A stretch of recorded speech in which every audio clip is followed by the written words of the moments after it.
이 상부제도 개혁과 관련한 저의 결론부터 말씀드리면 대법관 12명 중환 방안에 찬성합니다. 2004년에 대법원에 설치된 그 사법개혁위원회에서는 1안으로 10명이 찬성한 고등법원 상고부 방안을, 그리고 2안으로 6명이 찬성한 대법관 중환 방안을 건의했었습니다. 당시 저는 그 사개위원으로서 대법관 6명을 증원해서 3명 소부 6개, 그리고 대법원장 포함 19명 전원합의체 운영 방안을 이렇게 지지했었습니다. 그런데 대법관으로 근무하면서 보니까 이 상고 사건의 99.9% 이상을 처리하는 이 소부는 대법관 3명으로 구성되는 것보다는 4명으로 되는 것이 바람직하다고 확신하게 됐습니다.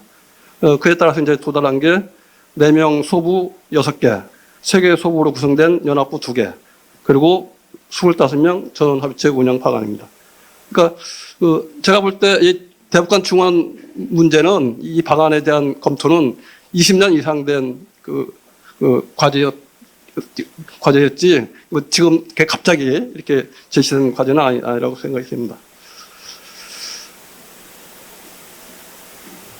우선 대법관 12명을 증원할 경우에 개별 대법관의 입장에서는 주심 사건 수하고 소부 사건 수가 절반으로 감소합니다.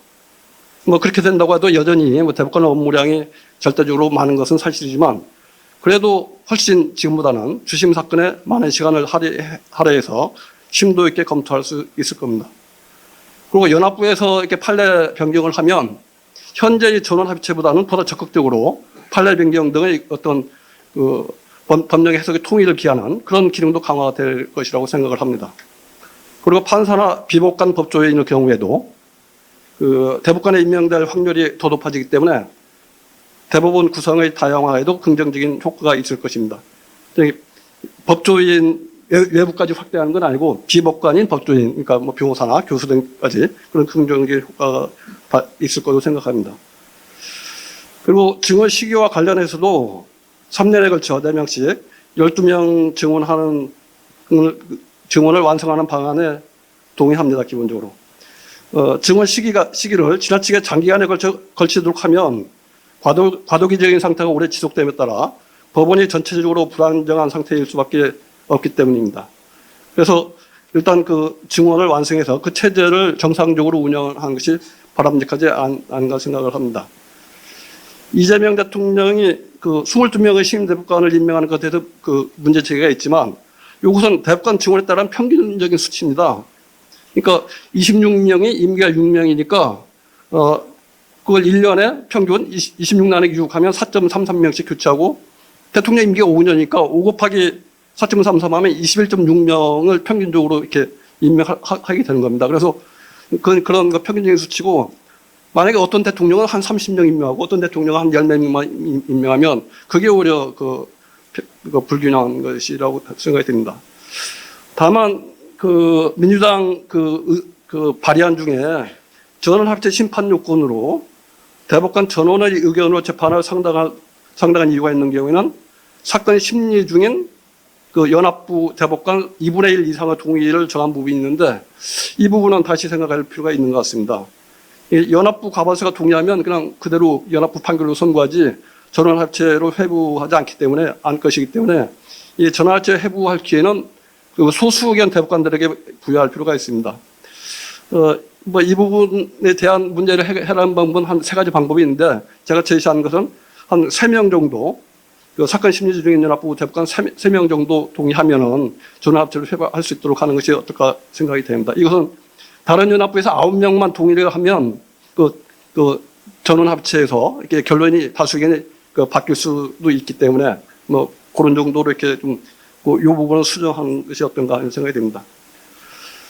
그리고 대법관 12명을 증언할 때 100명 이상의 중견법관 재판연구관을 증언해야 된다.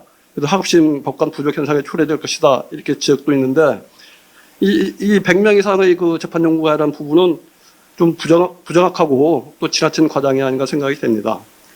대법관 12명 증언할 때, 이 전속연구관 대법관 1인당 2명씩, 24명은 증언이 당연히 필요하겠죠. 다만, 이 공동조의 경우에 그 신건조는 현재도 모든 상고 사건에 대해서 1차 검토를 하는데 대법관이 그 증언된다고 해서 상고 사건 수가 증가하는 건 아니기 때문에 그 신건조 그 증언의 필요성은 뭐 그렇게 높지는 않을 것 같습니다. 다음은 이제 심층조에 해부한 사건이 증가할 수 있는가 아니냐 이제 뭐 그렇게 볼 수 있는데 다만 이 전속연구관 같은 경우는 자기가 속한 대법관의 주심 사건을 처리하기 때문에 이 전속연구관도 이렇게 담당할 수 있는 사건의 범위는 약간 2분의 1로 감소해서 이 대법관이 심층조에 보낼 것도 전속연구관을 통해서 이렇게 처리할 수도 있는 여지도 있고 해서 이 심층조 연구관도 이렇게 비례해서 증가할 필요는 없다. 그리고 경우에 따라서는 이제 물론 이제 많은 대법관들이 이제 뭐 심층 검토를 맡겨서 좀 심층조에서 검토할 사건이 이렇게 증가할 수는 있는데 꼭 법관 심층조 같은 경우는 이 비법관 전문적인 재판 연구관을 지금처럼 뭐 단기 계약직이 아니고 좀 장기적으로 이렇게 해서 대우도 이렇게 법관 연구관과 거의 동등하게 해서 이렇게 전문적으로 키우는 뭐 그런 방법으로도 어느 정도 가능하지 않은가 그렇게 생각이 됩니다. 그리고 이 대법관 중앙으로 학식이 약화될 우려가 있다는 지적이 있는데 이건 20년 전에도 그 얘기 했습니다. 대법관 증언에 대해서 강력한 반대 논거의 하나로.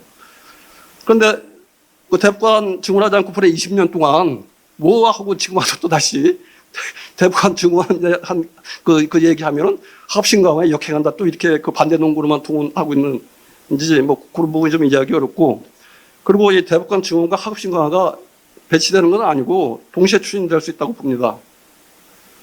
그래서 뭐 합심 강화가 이제 동시에 추진돼서 제대로 이루어져서 상고 사건 수가 정말 의미 있게 감소되는 시점이 되면 그때 가서 대법관 수를 다시 조정하는 것도 가능하지 않을까 생각이 됩니다. 그리고 이 합심 강화와 관련해서 이제 합심 법관이 더 증언될 필요가 있다고 하면 그 사이에 구체적으로 어떤 제도를 이렇게 합심 강화를 어떤 제도를 도입해서 그 자리에 법관이 얼마나 필요한지 구체적으로 수치를 제시하고 자리를 제시해서 그리고 이제 국회와 정부를 설득하면 뭐 그런 식으로 적극적으로 해결을 해야지 막연히 합심 강화에 이렇게 배치된다는 측면에서 이렇게 방어만 하는 것으로는 좀 부족하지 않을까 생각이 됩니다. 그리고 법관 임용 트랙을 다양해서 이 퇴임 대법관들이 뭐 이렇게 전관 여가도 문제되고 그러니까 법률 여가도 문제되니까 이 퇴임 대법관들을 원로 법관 제도를 도입해서 그러니까 이제 재판 지원 문제를 해결하기 위해서 법원장들도 이제 재판 업무에 투입하고 뭐 재판장들이 뭐 법원장들이 직접 뭐 장기비제 사건도 업무도 담당하고 그랬던 것 같은데 이 원로 법관들이 일선 법원에서 그런 재판 업무를 일정하게 이렇게 담당해주면 뭐 일석이조 같습니다. 그리고 이 전담법관도 지금은 법조계는 20년 이상으로 이렇게 했는데 15년 이상으로 좀 완화하고 지방법원부장급으로 해서 이제 전담법관을 이 전담재판부의 부장이나 아니면 전문 법원에 이 전담법관 자리를 늘리면 전문성을 강화하는 방향으로 얼마든지 가능하다고 생각이 듭니다. 그래서 그런 쪽으로 적극적으로 생각하는 것이 필요하지 않을까 생각이 됩니다. 예, 뭐, 나머지 이제 그런 거고요. 이 심리불수행제도 부분이 문제인데요. 이 대법관 12명을 증언한다고 해서 심리불수행제도를 전면적으로 폐지하기는 어려울 것 같습니다.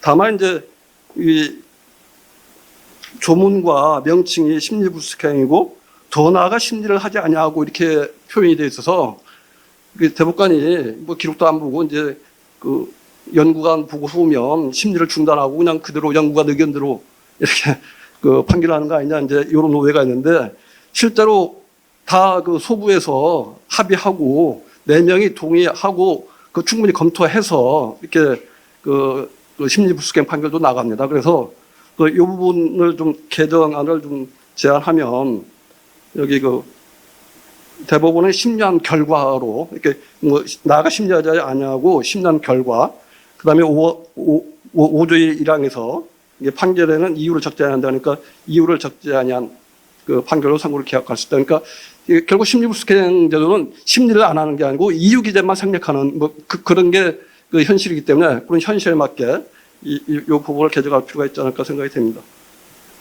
그리고 이 심리스캔 하면 이제 대법관이 증언하면 어느 정도 이제 구체적인 사건에도 좀 기여할 시간 집중적으로 좀 볼 수 있기 때문에 이 이유를 기재할 그 사유에 대해서 보다 조금 이렇게 예측 가능하게 이렇게 운영을 하고 그래서 이제 그 비율을 의미 있게 낮추면은 좀 불신을 완화하는 데는 좀 기여하지 않을까 생각이 됩니다. 그리고 더불어서 이제 상고유소 원심법원 제출 제도를 우선적으로 도입하면 이 대법원에서 심리할 실질적인 기간을 상당히 한 달 보름 정도는 이렇게 연장하는 효과가 있습니다. 그리고 뭐 상고 심사제, 상고 불수리 결정, 상고 심사 후 이제 뭐 말씀하시는데 여전히 이제 상고 심사제나 상고 불수리 결정 같은 경우는 상고 허가제 이 변형판 아니냐. 그리고 이제 상고 심사부 같은 경우는 이제 예전에 1987년 1월부터 1989년 2월까지 상고 허가 심사부를 운영했었습니다. 그러니까 뭐 그거와 유사한 역할을 할 것이어서 그리고 또 이제 상고 심사부 제도에서는 이 판례 변경을 원하는 그 개별 대법관의 의사가 무시될 수가 있습니다. 그러니까 상고 심사부에서 기각 결정을 해버리면 상고 심사부에 속하지 않은 대법관은 자신의 견해를 밝힐 기회를 갖지 못하기 때문입니다. 그래서 결국 이 부분은 이제 국민 위주의 제도인가 내지는 법관 위주의 제도로 운영될 가능성이 좀 있는 건 아닌가 뭐 그런 측면에서 과연 국민들이 이렇게 용납을 하실까 이런 부분에 좀 의문이 있습니다. 대법관 후보 추천위원회 개선과 관련해서 이 법원 행정처장을 이 헌법재판소 사무처장으로 대체하는 것은 좀 감정적인 좀 조치인 것 같습니다. 그래서 이 선임 대법관과 법원 행정처장 당연지로 되어 있는 것을 대법관 회의에서 선출한 대법관 2명 그리고 이 법원 행정처장에 대해서는 이 전국 법관 대표회의 추천으로 여기 이제 대법관 후보 추천위원으로 활동한 판사들 중에도 약간 부정적인 의견을 제시하는 분들도 있더라고요. 그러면 그냥 그 부분을 명확하게 해서 바로 하고 이렇게 법원 행정처장을 제한다 이렇게 하는 것 어떨지 싶습니다. 그리고 이 대법원 구성을 다양화하는 측면에서 이 대법관을 추천하거나 임명할 때 대법원이 성별, 지역, 경력 등이 다양한 대법관들로 구성되도록 해야 한다는 취지의 원칙적인 조항을 두는데 이런 원칙적인 조항을 두는 것도 저는 의미는 있다고 생각을 합니다. 그리고 실제 운영에 있어서는 이 가치나 성향의 측면에서 이 진보와 보수로 구분한다면 대법원은 한 6대6 내지는 7대5 정도 비율로 구성되는 것이 심층적이고 생산적인 토론을 위해 바람직하지 어느 한쪽으로 일방적으로 이렇게 획일적으로 이렇게 구성되는 것은 항상 그렇게 획일적으로 구성될 때는 좀 사고가 날 수밖에 없다고 생각이 됩니다. 그 4명의 소부는 남녀 동수로 구성하고 그리고 제조 경력이 없는 법조인을 1명 포함하는 것이 사건을 종합적으로 이해하고 올바른 판단을 하는 데 도움이 될 것이라고 보고 또 전문 분야가 다른 인사들도 구성하면 각 영역별로 정확하게 점검하는 데 도움이 될 것이라고 생각을 합니다. 이번 주제와 관련해서 혹시 추가로 말씀하실 분 있으면 말씀해 주십시오.